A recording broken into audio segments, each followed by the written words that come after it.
Hello everyone, my name is Retroden and welcome to the first episode of the Backlog series for 2025, and today we are going over what happened in January, what I played, what I finished, what I didn't finish, and honestly it was a slow start to the month. As you saw on the channel, we had very few videos in regards to games that I finished, and to be honest it was a slow start because I was dabbling around in different games trying to understand or find out what I was going to enjoy for this first quarter of the year. So I did not finish many games, but I did play a lot of stuff in order to test the waters for the rest of the year.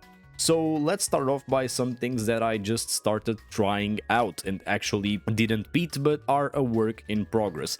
Things like Star Wars Outlaws, which I already made the first impressions video on, and that honestly I've been enjoying very much for reasons which I already mentioned in the Star Wars Outlaws videos I posted earlier in the month, which you can go check out if you are interested about it. But overall, it's a Star Wars game. I enjoy Star Wars a lot if you want a TLDR about what I go on about in that video, and I've been enjoying the few mechanics the game has a lot, and I think I will enjoy the game throughout its entire story and gameplay aspects. When it comes to games that I would categorize in the same style as Star Wars Outlaws for how much I played them this month and didn't exactly finish them, I would first talk about games like Tetris Effect Connected and Puyo Puyo Tetris, which are both arcade-ish games which, despite having a campaign, don't exactly have an endpoint to how much you can play them, for which I didn't even consider them for episodes like this, because these are things that you don't exactly take out of the backlog ever. These are just games you can hop on if you want a quick fix of arcadey gameplay, and I will keep them like that and won't ever consider them something that needs to be finished in terms of backlog or for backlog reasons. The other games I would also like to mention for the rest of January that I played are games like Vampire Survivors, which I played again but on the PS5, so I don't think it's relevant to mention on its entirety because it's a game I have already experienced for a long time. I have over 100 hours of it and I just wanted to play it again and bought it on the PS5 to do so. The last game, which I didn't finish because it also doesn't have a proper finish, was Riders Republic, the extreme sports game from Ubisoft that was actually a lot of fun. It's a game that I've been playing quite a lot. I played like 10 to 15 hours of it, and I have been really enjoying the bike mechanics of the game. I'm already really familiar with the manual controls of the game, which are the hardest way to control your bikes and skis and snowboards and everything like that. And overall is a game that I like to hop into time to time when I only have like an hour to play or I want to watch YouTube videos while playing, because it's a very good game to have in the background to be doing mindless stuff while you talk to other people on Discord or watch some videos. But that's it for the extent of games that aren't really worth mentioning as being cleared from the backlog, and now let's move on to the actual small amount of games that I beat this month. Starting by The Outer Worlds, a game I've already made 2 videos on, which I played because The Outer Worlds 2 is coming out this month, and also Avowed from the same company is also releasing this month, and I felt like it would be a good experience to experience one of the main IPs from the company before they released other games this year.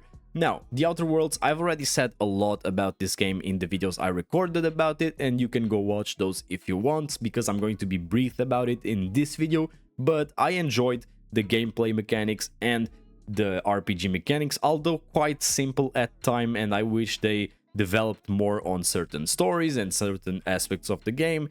It was clearly a game that experienced with a lot of different stuff, and it didn't do any of them so poorly that it isn't worth a shot in the eyes of an RPG enjoyer. I really enjoyed the settings. I enjoyed a lot of the later planets in the game that had a quite unique appearance. I also think that this game graphically is very beautiful, but I'm sad I only got to play it now because this game early on its development cycle, or when it was released, had a very poor optimization, and even my PC with a 2060 that I had back in 2023 couldn't run it, and that's why I didn't play it for so long and only managed to tackle it in January 2025. But I don't want to waste too much time on this game, so if you want to know more about my opinions on The Outer Worlds, just leave a comment asking for any specific opinions or go watch the videos I already have posted on it. Moving on, we have a game that was actually the biggest surprise of the month for me, which was Spark the Electric Jester. Now, I was looking for a Sonic fix after a game that I'm going to talk about after this one, and I was looking for a 2D experience that didn't look exactly like the Sonic games did, like the OG ones. And I was looking for a fan game, and I remembered that there was this trilogy called Spark the Electric Jester, which had 2 3D games and had 1 2D game that started it off. So I decided to finally play the trilogy, which I had on my Steam library, starting by Spark the Electric Jester 1. And this game, if you watched my video on it, or maybe you didn't, you would know that I was really amazed at it. I love the stages, I love the music, I love the art style, the power-ups that you could get throughout the game, because this game is sort of a mix between Kirby and Sonic. You have speed platforming and you also have power-ups and combat with actually unique and amazing boss fights that made the game a ton more enjoyable. As I mentioned in the video that I made specifically about this game, I think for a 2D game that is imitating Sonic, which if you know something about 2D Sonic, it requires a lot of precision platforming because you can very easily die. I think this game makes movement and everything much more fluid and enjoyable to tackle, hence why I really enjoyed it, and I can't wait to play the other 2 games because these were in my list for a long time, and I'm glad to finally be tackling the series to eventually reach the one that I really wanted to play, which is Spark the Electric Jester 3. And now, for the last game of January, for another great surprise, we have Sonic Forces. Now, before you come to my guts and try to talk about how bad Sonic Forces is, I would urge you to actually try the game out, because the main problem people had with this era of Sonic games was that almost every single one of them was filled to the brim with bugs.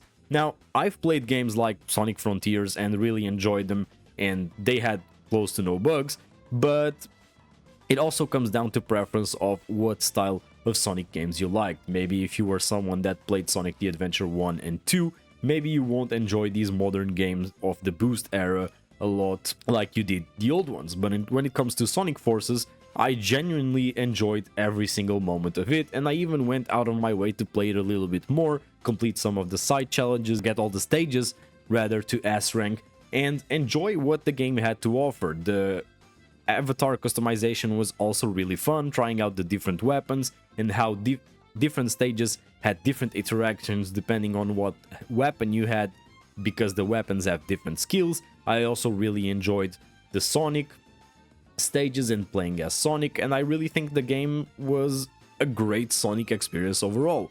Now, from what I got by talking to other people, I know that this game had a lot of complaints when it came to its duration, but I think it all boils down to what you were expecting from the game. If you were expecting an experience on the size of Sonic Adventure 2, you probably would be disappointed, especially if you paid full price for this. Now, considering for me I paid €10 for the game, I would say I got enough enjoyment out of it, and I am really pleased to say that I enjoyed Sonic Forces for what it's worth and for what I paid for it.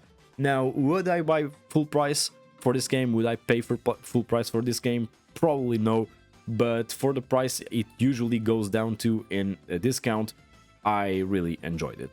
And that's as much as I'm going to go in depth about Sonic Forces. Overall, January was a small but at the same time large month that I wanted to use to experience and, as I said, to test the waters for what the rest of the year is going to be.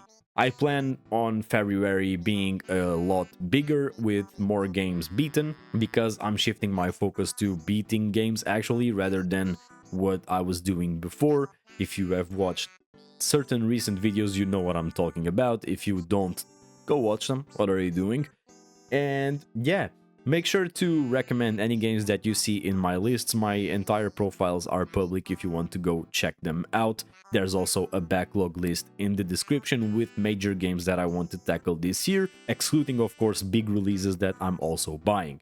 But yeah, leave a comment if you want to tell me something. Also leave a like because it takes a second of your day, and make sure you subscribe if you don't want to miss any of these videos in the future. Other than that, This has been the Retro Den, and I'm out.